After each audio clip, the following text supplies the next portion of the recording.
denominamos o llamamos cuando decimos es idiopática?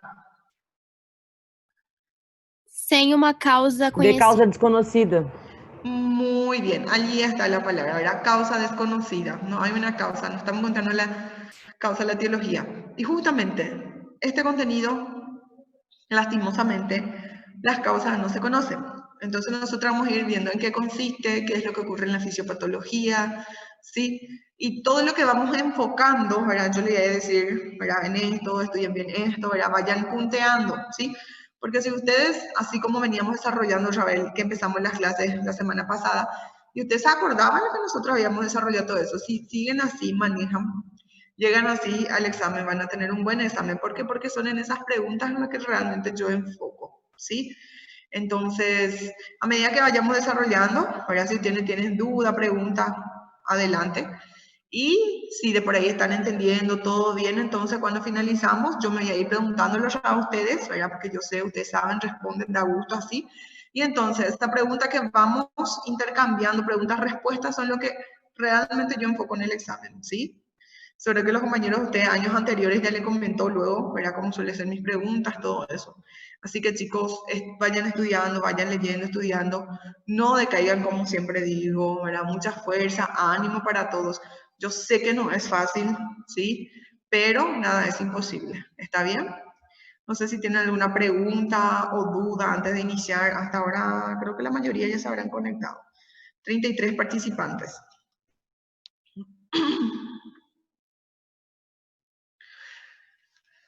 Mateus, ¿todo claro? ¿Ninguna pregunta? Não, Olá, prof, prof, nenhuma tudo dúvida. tranquilo.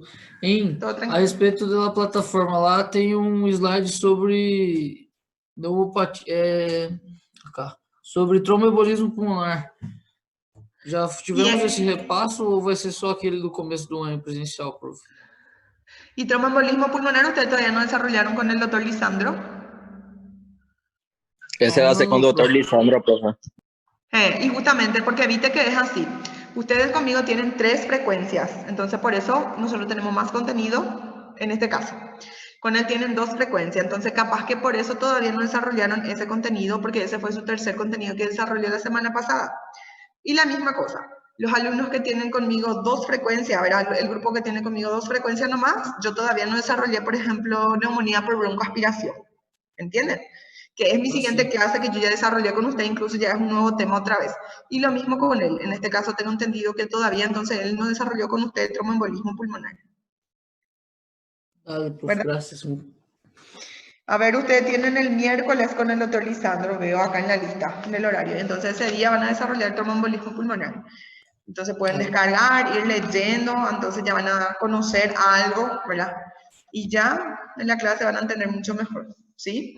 Broncoaspiración ya se desenvolvió, ¿verdad, profe? Sí. Eso Con que está en ustedes sí. plataforma. Sí. Con ustedes sí, porque yo tengo con ustedes 3 frecuencias. Yo tengo con ustedes 3 veces a la semana y nosotros desarrollamos la semana pasada neumonía generalidades, neumonía típica y por broncoaspiración. Sí, entonces está cierto en la plataforma. Sí, perfecto. Y bueno, gente, vamos a ir iniciando, ¿está bien? Yo les voy explicando en qué vamos a enfocar todo eso. Hasta ahora 35 participantes, creo que es la mayoría ya están, ¿verdad? Entonces vamos a ir viendo. Entonces, neumonía intersticial también conocida como EPID. ¿Qué significa EPID? Vamos a ir viendo. Son enfermedades intersticiales difusas del pulmón. Constituyen un grupo heterogéneo de afecciones que tienen manifestaciones clínicas, radiológicas, ¿sí? Un ratito voy a mover acá un cuadro que me aparece. No puedo. Bueno, entonces constituyen un grupo muy heterogéneo de afecciones que tienen manifestaciones clínicas, radiológicas y funcionales comunes, en las cuales las principales alteraciones anatomopatológicas afectan a las estructuras alveolo intersticiales, es decir, afectan al epitelio, las paredes alveolares, al endotelio capilar y al tejido conjuntivo, en este caso perilinfático y perivascular, comprendido entre los septos y situado en el tejido peribronquiolar y tejido peribronquiolar. ¿sí? El EPID en sí es un grupo de enfermedades que causan inflamación o cicatrización de los pulmones.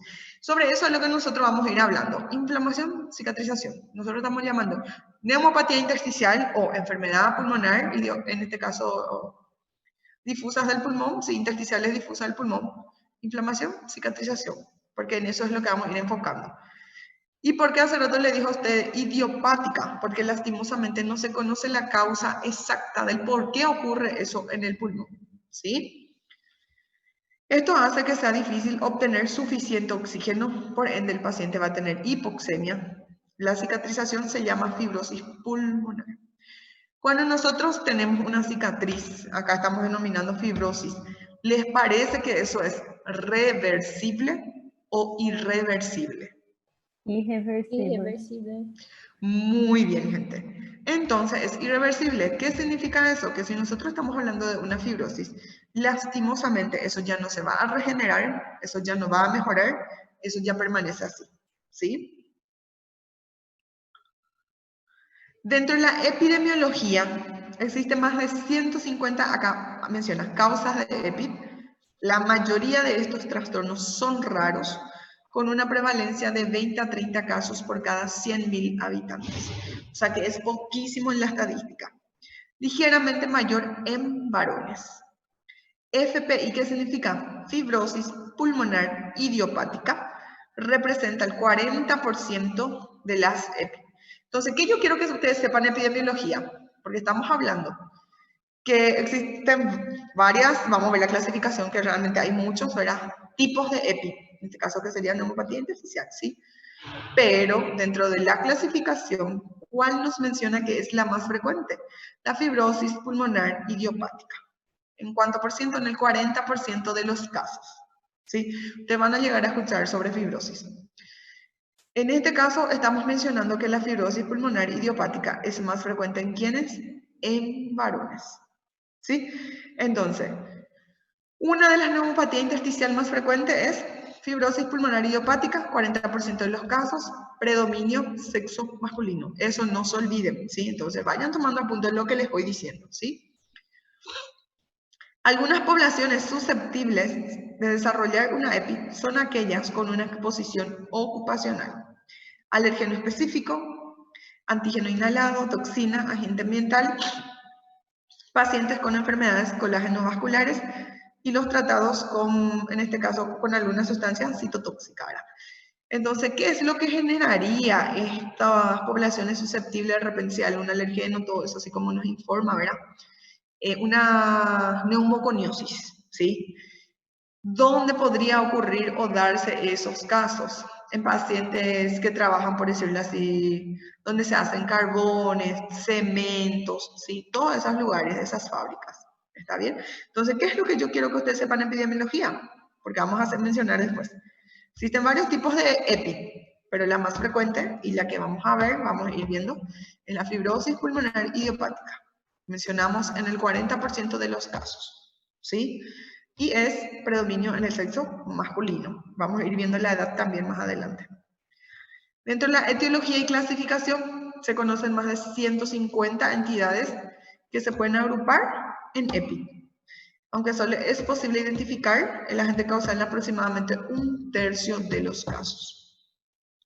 Según el consenso en la Sociedad Americana, la Sociedad Torácica Americana y la Sociedad Europea Respiratoria, se distinguen 3 grupos de EPI.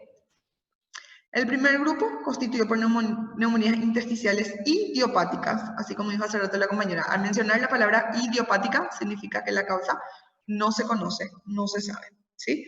Causa desconocida.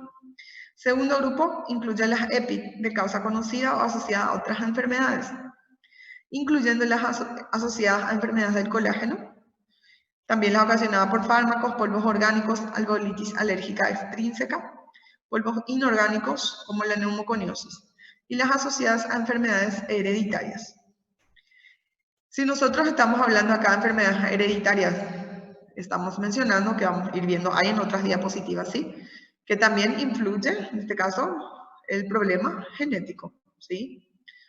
El tercer grupo está formado por un conjunto de entidades que, a pesar de ser idiopáticas, causa desconocida, presentan una clínica e histología bien definida. ¿Se está entendiendo hasta acá, gente? Sí, profe. Perfecto. Prof, Acá, gente, a vamos a ver. diferença do primeiro grupo para o terceiro, que fala que o También, terceiro Natalia, tem a clínica bem definida e a histologia bem definida. Então, como que é o primeiro? ¿Cómo así? No entendí tu pregunta. Fala que o primeiro e o terceiro são idiopáticas, só que no terceiro tem entidades e a clínica e histologia bem definidas. Sí, vamos a ir viendo, sí, vamos a citar, vamos a ver eso. ¿Cuáles son las dos formas anatomopatológicas más frecuentes? ¿Está bien? Prof, a minha conexão caiu. Você podia repetir, por favor? Bueno, estamos mencionando, ¿verdad? Que si es que de por ahí se identifican las causas, ocurre solo en 1/3 de los casos, o sea que es poquísimo. Según el consenso de la Sociedad Americana, en este caso de tórax, ¿verdad? Y la europea, ¿verdad? Respiratoria, menciona que se distinguen 3 grupos de EPI. El primer grupo, que habla netamente que es idiopática, o sea, de causa desconocida. El segundo grupo, que puede ser causa conocida o asociada a otras enfermedades, como las asociadas al colágeno, ¿verdad? Cuando nosotros mencionamos también enfermedades colágeno-vasculares, ¿qué significa una colagenopatía? Que son enfermedades autoinmunes. No se olviden de eso, ¿sí? Autoinmunes, ¿sí? Entonces pueden ocasionarse también por fármacos, polvos orgánicos, que lleva a una alveolitis alérgica extrínseca, polvos inorgánicos, como lleva a una neumoconiosis, y las asociadas a enfermedades hereditarias. O sea que también influye acá el factor genético. Y ya en el tercer grupo menciona que existe un conjunto de entidades que, a pesar de ser de causa desconocida, presenta una clínica e histología bien definida, que vamos a mencionar 2, eso hay en una diapositiva, ¿sí? Aquí nosotros vemos la clasificación de las enfermedades pulmonares intersticiales difusas del pulmón. O sea que hay muchísimo, ¿sí? Entonces no es para entrar a memorizar estos cuadros porque yo no les voy a preguntar a ustedes. Nos mencionan entre las neumonías intersticiales idiopáticas.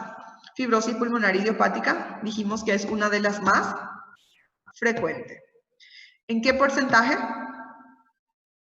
40% dos varones. Muy bien. ¿En qué sexo predominio? Varones. Hombres. Muy bien, gente. Sexo masculino, ¿sí?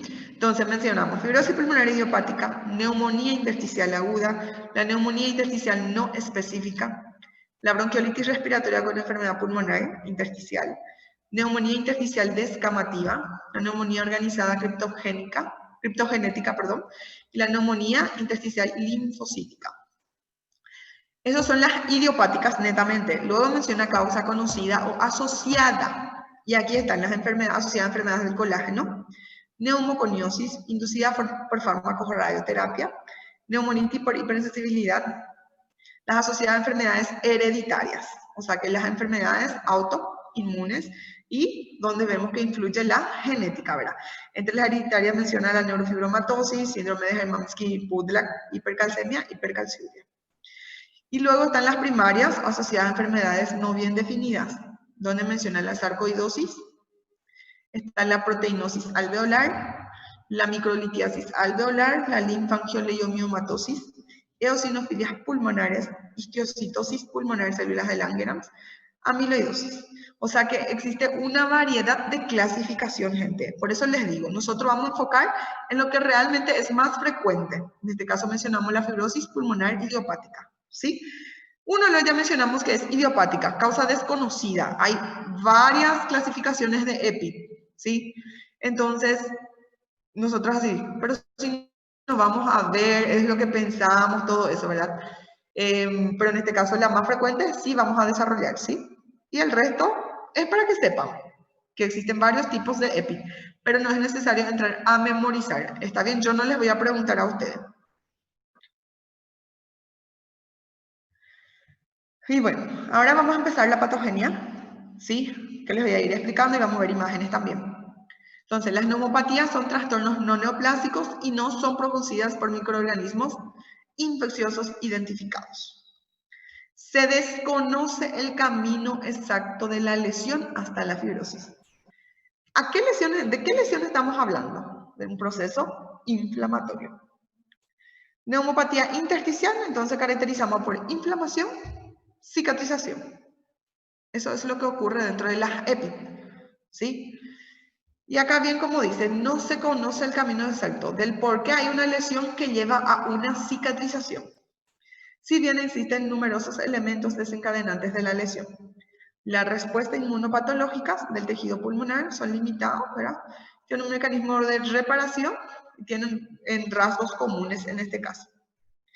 La hipótesis es que como consecuencia de la acción de un agente causal, conocido o no, un ratito no veo acá por mi cuadro.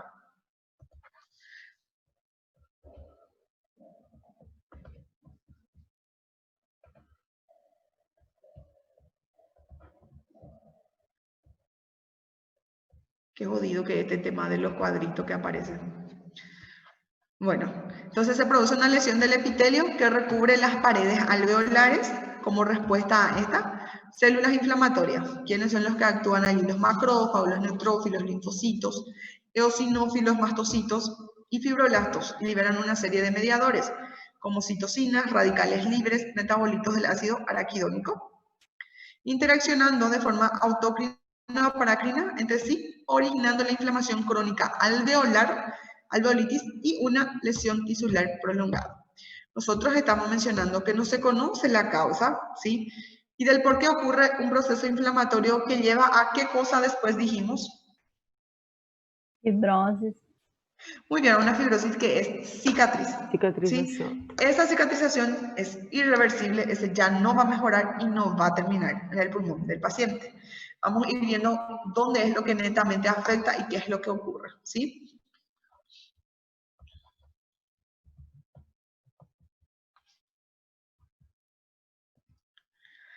Entonces, esto permitiría la aparición de subpoblación de fibroblastos con aumento de capacidad de proliferación y de síntesis de colágeno, determinando el desarrollo de fibrosis pulmonar. ¿Qué es lo que va a ocurrir después, dependiente de la etiología, si es o no de causa conocida, desconocida, que en este caso es lo que más vemos, ¿verdad? Vamos a ir viendo que ocurre una miofibromatosis y fibroblastos en este caso, que vamos a ir comparando en una imagen para que les sea más fácil a ustedes. Ciertos factores modulan la evolución de la alveolitis hacia fibrosis pulmonar. La naturaleza del agente etiológico, la integridad de la membrana basal, la susceptibilidad individual, el estado de las defensas del huésped, posiblemente, en este caso, factores hereditarios. ¿Sí? Acá está. Existen dos patrones histopatológicos principales. ¿Cuál es la que nosotros vamos a mencionar acá? La neumopatía granulomatosa, inflamación y fibrosis. ¿Qué es lo que ocurre en la neumopatía granulomatosa? Se caracteriza por una acumulación de linfocitos T, macrófagos y células epitelioides organizadas en estructuras definidas en el parénquima pulmonar. Las lesiones pueden avanzar hasta degenerar en fibrosis. Muchos pacientes no presentan alteraciones graves de función pulmonar. Cuando tienen síntomas mejoran después del tratamiento, ¿sí? No se olviden, todo aquel paciente con EPI, y más todavía si estamos diagnosticando una fibrosis pulmonar idiopática, que es la más frecuente entre las clasificaciones, llegan a un estadio donde presentan hipoxemia. Ese paciente de repente llega para consultar, dificultad respiratoria, todo eso. Le ponemos el oxímetro, ¿va a saturar cuánto? Menor a 92%. Mayor a eso no va a saturar el paciente, va a saturar ¿qué? 90%, 88%. Esa saturación, esa hipoxemia que ocurre en el paciente ya es algo normal en ese organismo. Eso ya no va a mejorar. Y lo que el organismo en algún momento trata de hacer un mecanismo de compensación, ¿sí? Por la hipoxemia que hay, que vamos a ir viendo. El otro patrón histopatológico principal es la inflamación y la fibrosis. La agresión inicial es una lesión de superficie epitelial que produce inflamación en los espacios aéreos y paredes alveolares. Las nuevas teorías postulan que el acontecimiento principal en el desarrollo de la fibrosis pulmonar idiopática sería la lesión celular del epitelio alveolar, lo que estimularía la proliferación de fibroblastos y el desarrollo de la fibrosis. Y allí es cuando ocurre la fibroblastosis, ¿sí? Esto explicaría, en cierto modo, la ineficiencia de los tratamientos antiinflamatorios basados en el uso de los corticoides. No todas las EPI conducen a fibrosis pulmonar. Existen ciertos factores que modulan la evolución de la alveolitis hacia la fibrosis pulmonar. Entre ellos cabe destacar la naturaleza del agente etiológico, la integridad de la membrana basal del intersticio pulmonar, predisposición genética y factores hereditarios, que queriendo o no lastimosamente debemos investigar, buscar, porque tiene influencia, ¿sí? Influyen, que vamos a ir mencionando factores de riesgo.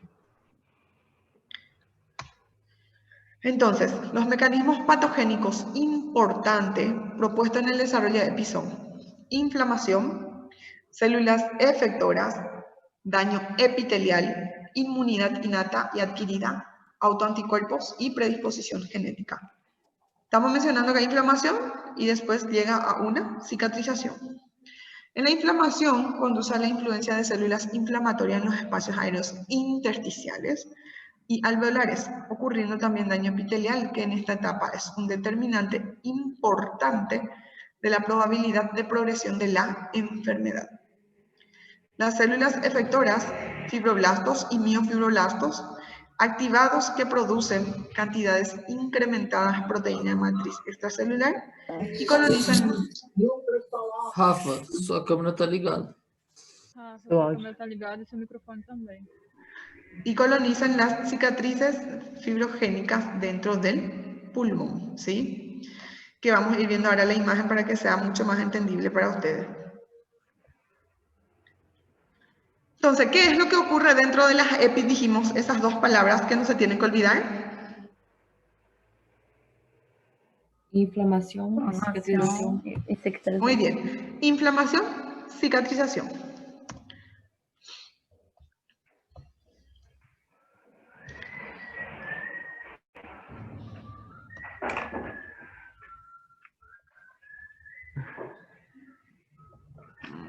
Estoy tratando de quitar acá el cuadro de los vídeos, porque si no ocupa mi pantalla y yo no veo mi imagen. Ahí ya puse ya a un costado nuevamente.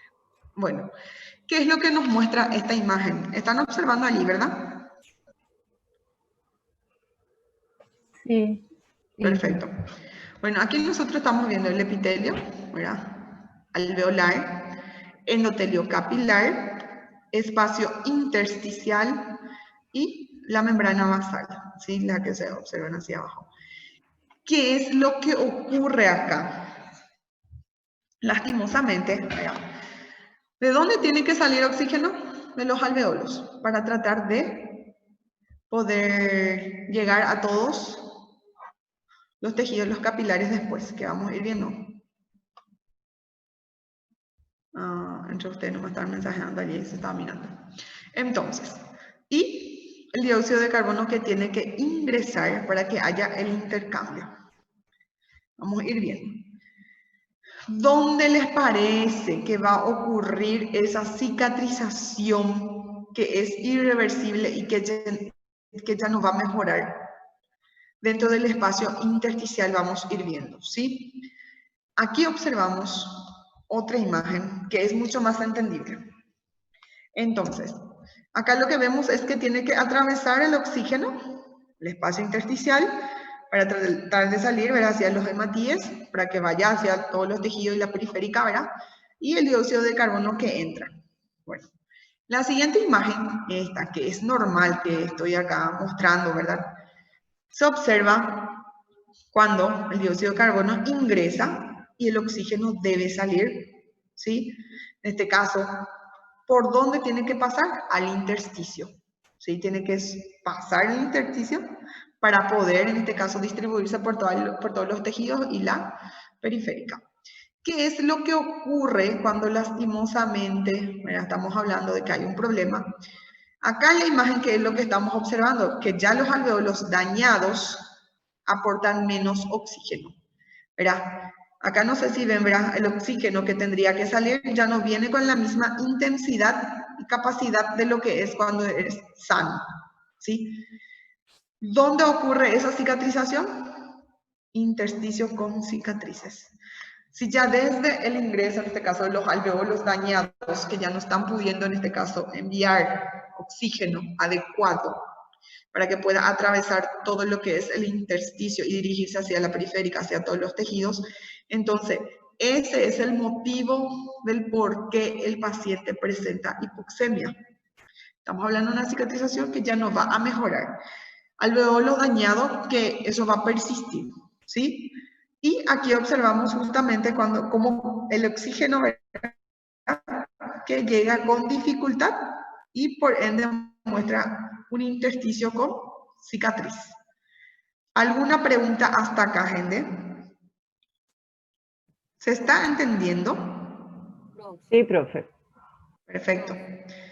Entonces nosotros mencionamos dos términos que no se olviden en neuropatía intersticial. Hay un proceso inflamatorio y una cicatrización. No se olviden de eso. Sí, para que haya un proceso, bueno, todas las células inflamatorias están actuando. ¿Y qué es lo que ocurre? Una fibroblastosis, ¿sí? Que lleva a una cicatrización. No te escuché, Adriana, pero estoy leyendo tu mensaje. E agora, prof? Ahora sí. Prof, então quer dizer que essa Súper despacio te escucho. Si hablas un poquito más fuerte. Então, essa fibrose, ela se forma dentro do interstício, nessa paredezinha onde vai ocorrer a homeostase, isso? Sí, así mismo es. Y justamente esa fibrosis persiste ya en ese espacio intersticial. Eso ya no va a mejorar, eso es irreversible. Ese daño que ocurra allí, eso ya se queda. Sim, ok. Graças, prof. De nada. Prof, e essa cicatrização, essa fibrose, ela vai atrapalhar o oxígeno de adentrar. Mas por que não atrapalha o dióxido de carbono a se salir? Con el tiempo también el paciente va a hacer una acidosis. Al inicio, ese dióxido de carbono no va a estar tan afectado, pero cuanto más, ¿verdad? Porque vamos a ir viendo el pronóstico, por ejemplo, de una fibrosis es mala, ¿sí? Cuanto más avanzado y hay un espacio del intersticio más fibrosado, más cicatrices, el dióxido de carbono también ya va a empezar a afectar, ¿sí? No es que el dióxido de carbono va a mantener siempre ese intercambio, ¿verdad? Y de que va a llegar bien adecuadamente y solo el oxígeno es lo que el paciente va a tener disminuido. Ok, Prof, ¿Sí? ela entra na classificação das doenças restritivas ou não? ¿Cuál? Fibrose, essas doenças, essas EPID. Sí, entra. Todas são doenças restritivas. Sí, restrictiva. Tá, dale. Gracias. De nada. Entonces, vamos a ir viendo. Acá vamos viendo, ¿sí? ¿Alguna pregunta hasta acá ahora, gente? Para ir viendo y después vamos a ir repitiendo otra vez porque hay otros que le voy a ir explicando. ¿Se está entendiendo hasta acá? Sí, profe. Sí, perfecto. Bueno, aquí nosotros observamos una imagen, ¿sí? Nuevamente vamos a citar acá, como les dije, no es para memorizar con respecto a las clasificaciones. Este sí yo saqué de internet, esta imagen, este no está en el libro, ¿sí? Acá que nos muestra que influye edad y sexo, que vamos a ir viendo más adelante la edad, ¿verdad?, en la que nos habla sobre eso. Sexo, habíamos dicho, predominio masculino. No se olviden, antecedentes familiares, hábito tabáquico, historial laboral. ¿Por qué la historia laboral le parece que es muy importante? ¿Qué dijimos al inicio? Quem Quem trabalha trabalha com carvão, cimento. Sí, carbón, cementos, esas fábricas de harinero, todo eso, ¿sí? Entonces es muy importante el antecedente ocupacional del paciente para ir orientándonos. Porque no es que un paciente llegó y nosotros, esta es una neumopatía intersticial. No, eso con estudios que vamos a ir viendo cómo es lo que se observa para llegar a un diagnóstico, ¿verdad? Y de hecho, así como ya dijo que es idiopático, para saber cuál de las neumopatías, cuál de las EPIC, cuesta muchísimo también, ¿sí? Utilización de fármacos, en este caso exclusivamente menciona a los pacientes oncológicos, ¿sí? Y justamente antecedentes oncológicos, era todo eso. Y enfermedades sistémicas, era las colagenopatías, como habíamos mencionado. Dentro de la exploración física, presentación aguda, menciona la sarcoidosis, neumonitis por hipersensibilidad, neumonía eosinófila, la neumonía organizada criptogenética, neumonía intersticial aguda, inhalación en este caso de fármacos también, ¿verdad? Radioterapia, cognitivopatías y proteinosis alveolar. Y dentro de la crónica está la fibrosis pulmonar idiopática, neumonía intersticial no específica, la neumonía intersticial descamativa, la bronquiolitis respiratoria asociada con enfermedad pulmonar intersticial difusa, la neumonía intersticial linfocítica, la linfangioliomyomatosis, histiocytosis X, ¿sí? La en este caso, litiasis alveolar, está también, la neumoconiosis y amiloidosis. La misma clasificación que mencionamos dentro de las EPIC, solo que acá nos comenta cuáles son las agudas y dentro de las crónicas, ¿sí? Para ir viendo nomás. Como les dije, no le voy a preguntar sobre las variedades de EPIC. Factores de riesgo. Acá sí, ¿qué es lo que tenemos que llevar en cuenta? Paciente fumo, no, el paciente es tabaquista, edad y sexo. Algunas EPIC son más frecuentes entre los 20 a 40 años de edad, como es el caso de la sarcoidosis, en este caso. Por el contrario, la mayoría de los pacientes con fibrosis pulmonar idiopática tienen más de 55 años. Eso sí quiero que sepan. Porque bien como dice, la mayoría de los EPIC entre 20 y 40 años especifica eso en la sarcoidosis y la histiocytosis X. Pero la más frecuente nosotros dijimos que es la fibrosis pulmonar idiopática. Entonces nosotros en eso vamos a enfocar más para que no sea confuso para ustedes, ¿sí? Y en este caso estamos diciendo a partir de qué edad la fibrosis pulmonar idiopática es frecuente. 55 años. Muy bien, eso quiero que sepan, más de 55 años. La linfangioliomyomatosis, que es un tipo de EPIC, es exclusivamente frecuente en mujeres de edad fértil. Entonces, para que no sea confuso para ustedes, vemos variedades de clasificaciones de EPIC, pero ¿qué es lo que quiero que sepan? Fibrosis pulmonar idiopática, la más frecuente, 40%, sexo masculino mayores de 55 años. Y la linfangioliomyomatosis, exclusivamente en mujeres de edad fértil. Eso también quiero que sepan. Eso fue una pregunta el año pasado de examen que los alumnos se equivocaron, ¿verdad?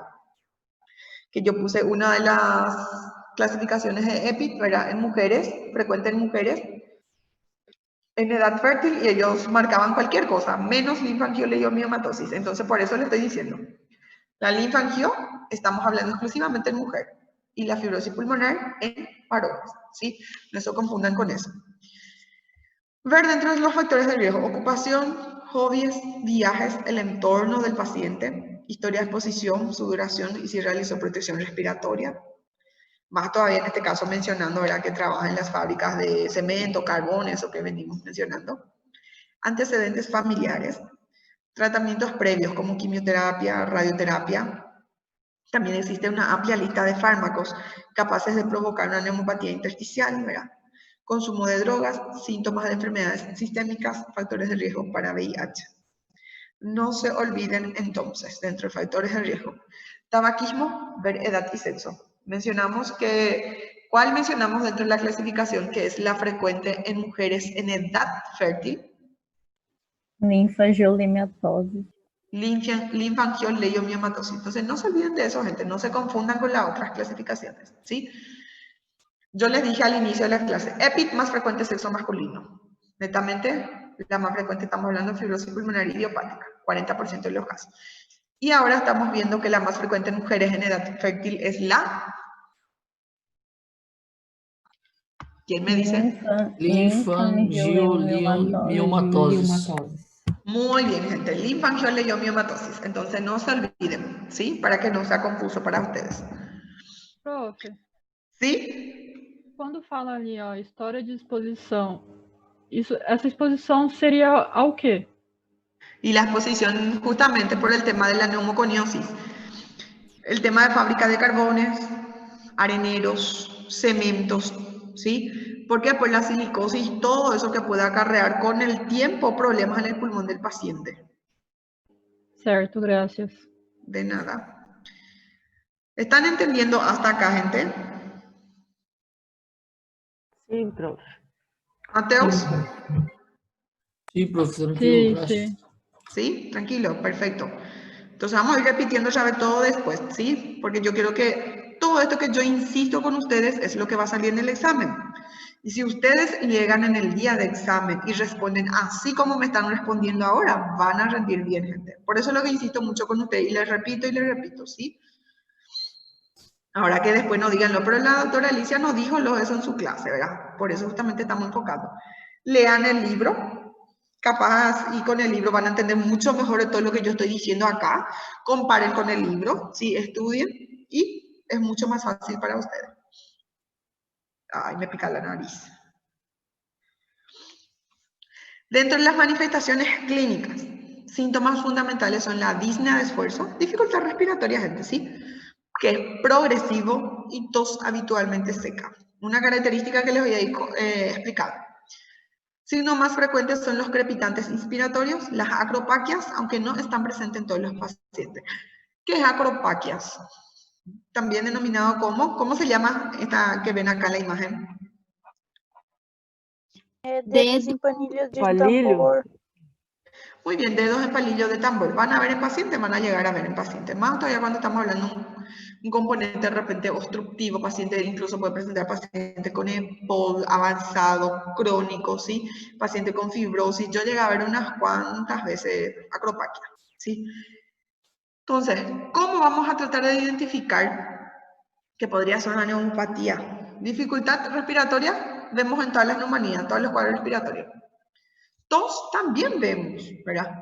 Pero en esto, en EPID, quiero que la tos aprenda bien que es seca, para que no se confunda con los otros cuadros respiratorios. Porque en los otros mencionamos tos productiva, en la típica al inicio de tos irritativa, pero luego también se vuelve productiva. En la neumonía por broncoaspiración, ¿cómo es la tos? ¿Alguien se acuerda y me dice? Verdoso, fétida. Muy bien, gente. Esa es la característica de neumopatía por broncoaspiración. Es verdoso y fétido. Entonces, ¿y cómo ahora vamos a enfocar la tos en neumopatía intersticial? Es seca. No se olviden, tos seca. Por eso les estoy diciendo estas diferencias así para que ustedes sepan interpretar y para que no se confundan de diagnóstico, ¿sí? Y acuérdense que en la fibrosis pulmonar, en las neumopatías intersticiales, estamos mencionando que el paciente presenta acropaquias, ¿sí? Entre el 20 y 50% que vamos a ir viendo en otra diapositiva, verán los pacientes tienen dedos en palillos de tambor, ¿sí?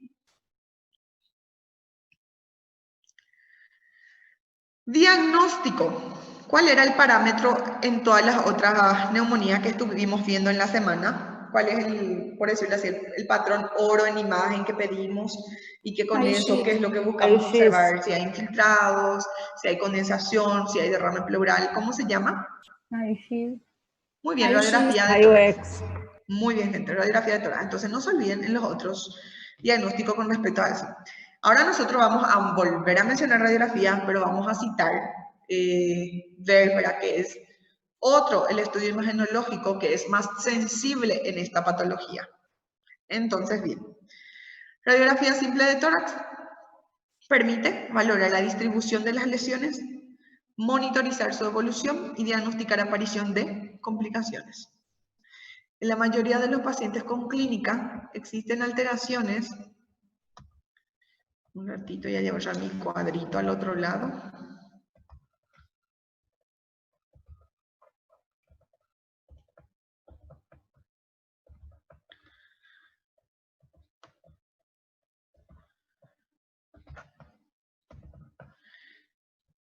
Ahora sí ya se ve toda mi pantalla. Bueno, entonces en la mayoría de los pacientes con clínica existen alteraciones radiológicas, pero existe un 10% con radiografía que podrían ser normal.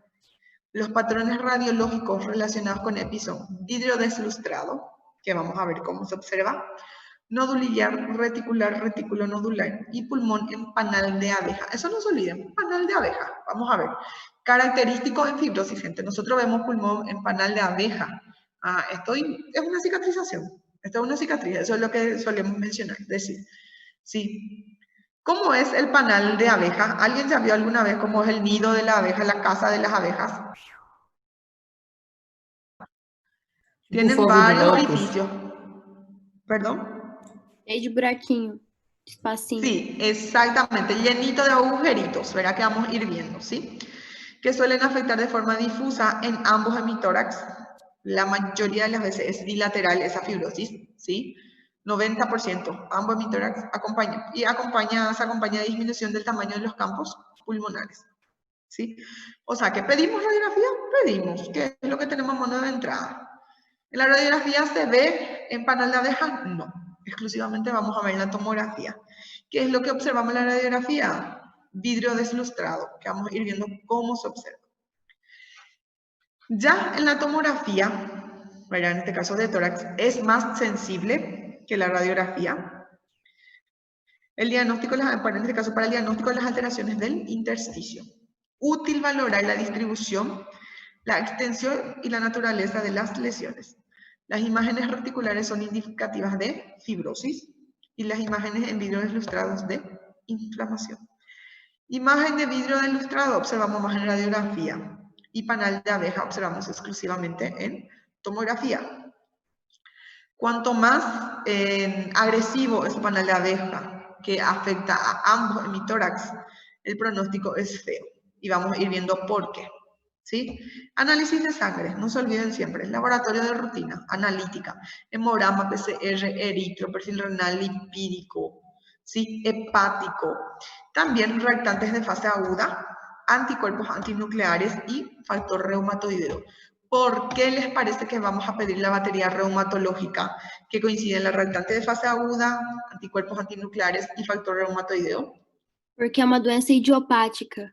Muy bien, porque es una enfermedad idiopática y tenemos que buscar, en este caso, enfermedades autoinmunes, ¿sí? Entonces, por eso nosotros tenemos que buscar toda esa batería reumatológica, como solemos decir.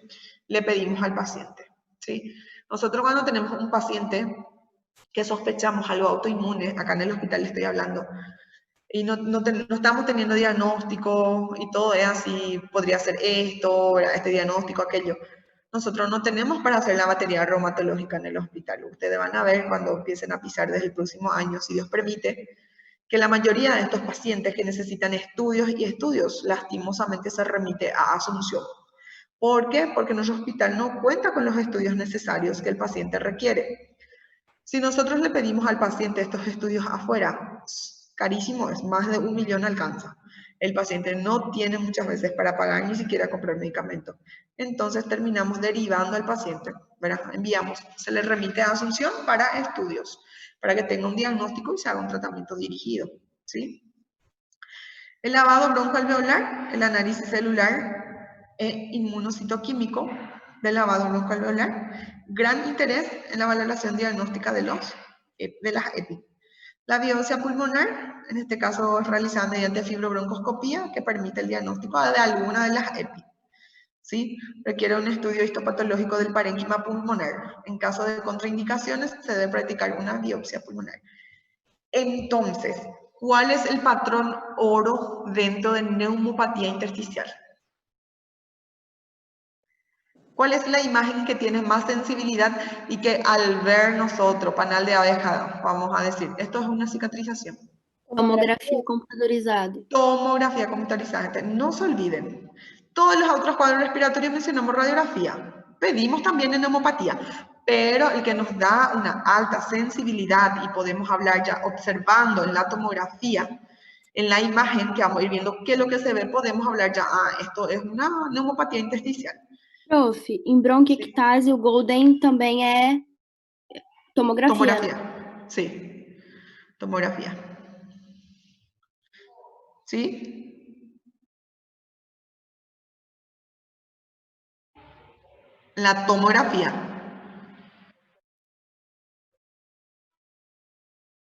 No, en la radiografía, vamos a ver imagen ahora. En la radiografía lo que nosotros más vamos a ver es el vidrio deslustrado.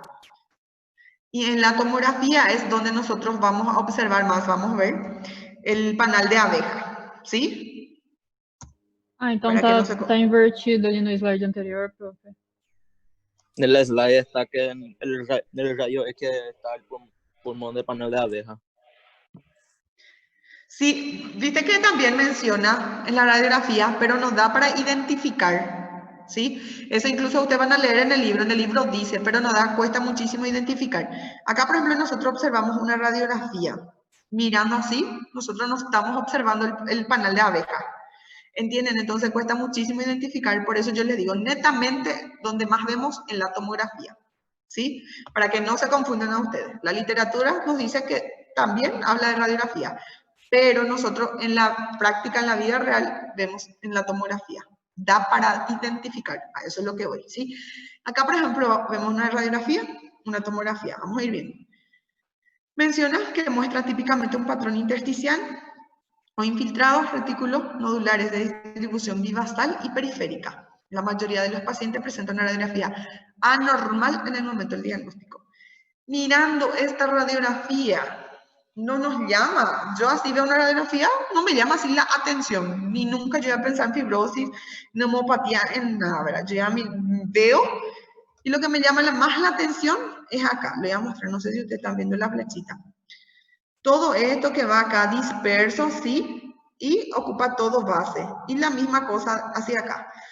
Por eso se llama vidrio deslustrado, porque acá se ve específicamente, o sea que se ve mejor esta placa. Horrible, ¿sí? ¿Por qué? Porque de repente yo tomo el ejemplo de el blindex, el vidrio, por decirlo así, ya sea la ventana, lo que sea, vidrio. ¿Qué ocurre cuando ese vidrio se rompe? Se curubica muchísimo, ¿verdad? Son fragmentos muy pequeños. Como si fuera que alguien agarró, rompió algo, tiró sobre la radiografía y persiste allí. Se quedó sin mover nada. Es por ese aspecto lo que toma como vidrio deslustrado. ¿Sí? No sé si ustedes ven, son fragmentos pequeñísimos, ¿verdad? Dispersos, que ocupan ambos hemitórax. Y acá al observar así, cuesta muchísimo decir, ah, esto es panal de abeja, ¿sí? ¿Por qué? Porque nosotros vamos a ir viendo. Ven acá, todo esto es panal de abeja que está completamente tomado en los dos pulmones. Y más todavía se observa súper bien acá lo que es parte de la base, abajo. ¿Ven? Como dijo la compañera, montos de buraquín hace rato, ¿verdad? Múltiples agujeritos pequeños que vamos a ir viendo en otra tomografía. A eso voy, ¿sí? Puede ser que haya una radiografía, hasta hoy en día yo no he visto, yo habré visto 3, 4 pacientes con fibrosis, no mucho, que tenían acropaquia, tenían hipoxemia, ellos ya no saturaban bien, ¿verdad? Su tomografía es así como estamos observando, horrible, pero en radiografía en sí no observaba panal de abeja. ¿Alguien envió un mensaje? Profe. ¿Sí? Dá para confundir com bronquiectasia? No. En el ¿qué vamos a hablar? ¿La imagen o la clínica? A imagem, tipo a bronquiectasia sacular. Viste que es más, en el panal de abeja por fibrosis es mucho más disperso. Ya en la sacular pues no se ve tanto así, que ocupan ambos campos de arriba hacia abajo, ambos costados.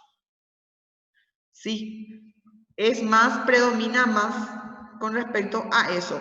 Pero la clínica sí te puede confundir. En la bronquiectasia, que también vos ves en el paciente a la inspección, ¿qué vos observas también en la bronquiectasia? Puede encontrar en los dedos del paciente. Palíleo. O cromatismo digital, profe, que é o mesmo que o palíleo de tumor. Sí, exactamente. Acuérdense que en la bronquiectasia ustedes pueden encontrar también eso. ¿Sí? En la bronquiectasia podemos encontrar también eso. ¿Sí? Entonces la clínica de repente es lo que va, pero en comparación a lo que se observa con el panal de abeja, en sí no hay tanto para decir. puede que te confunda, pero vas a encontrar para diferenciar, ¿sí? Vamos a ver otra tomografía que es mucho más fea. Espera, que no me pasa acá. Bueno, entonces esta imagen que radiografía es vidrio deslustrado. Acá observamos otra tomografía, así que es mucho más. ¿Ven cómo esta imagen de radiografía que vemos acá, la mitad, ¿verdad? Que muestra un hemitórax? Acá está el panal de abeja del por qué comparamos. Observando la radiografía y la tomografía, nos da para ver esos múltiples agujeritos en la radiografía. Lo que vemos allí, que está bien disperso. Pero en la tomografía se observa netamente. ¿Ven cómo ocupa todo el borde? ¿Verdad? Toda la base. No sé si están viendo mi flechita. ¿Ven la flechita que yo estoy moviendo? Sí, profe, Sí. sí. Perfecto. Y bueno, y todo esto, gente, es panal de abeja, ¿sí? Está completamente tomado. Solo acá de repente lo que respeta un poco. Y la misma cosa del otro lado, ¿verdad? Mira, todo lo que acá abarca campo medio y base completamente tomado. Este es un pulmón que ya no recupera. Panal de abeja, persiste como panal de abeja, eso ya se queda allí. Eso no es que de repente va a mejorar en algo, ni con antibiótico, con lo que sea. ¿Es un proceso infeccioso? No. Eso ya queda así, ya es una cicatrización del parénquima, del pulmón en sí, a lo que llamamos fibrosis, ¿sí?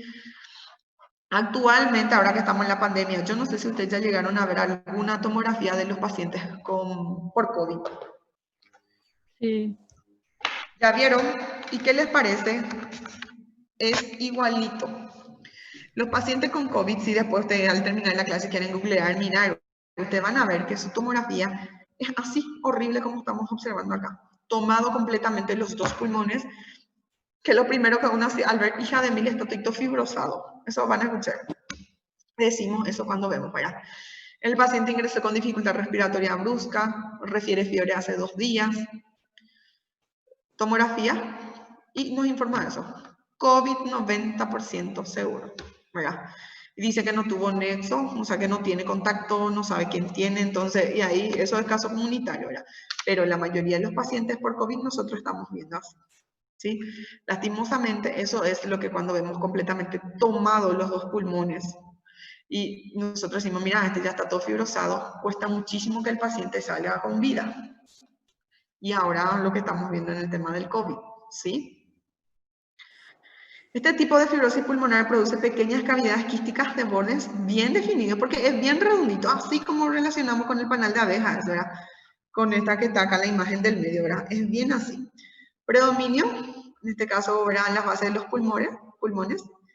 Es un estadio final en las enfermedades pulmonares, lastimosamente. Eso significa que su pronóstico es malo, ¿sí? Por eso es lo que decimos con los pacientes que tienen COVID, ¿verdad? Y se observa así completamente tomado. A veces cuesta muchísimo salir, ¿sí? ¿Alguna pregunta hasta acá, gente? ¿Se está entendiendo? María Pavilica de José, ¿se entiende? Sí, profe. Sí, entonces no se olviden, gente. Vamos a dar, ahora yo tengo las 2:58, vamos a dar un receso de 10 minutitos. Voy a agarrar más agua, volvemos, terminamos y empezamos.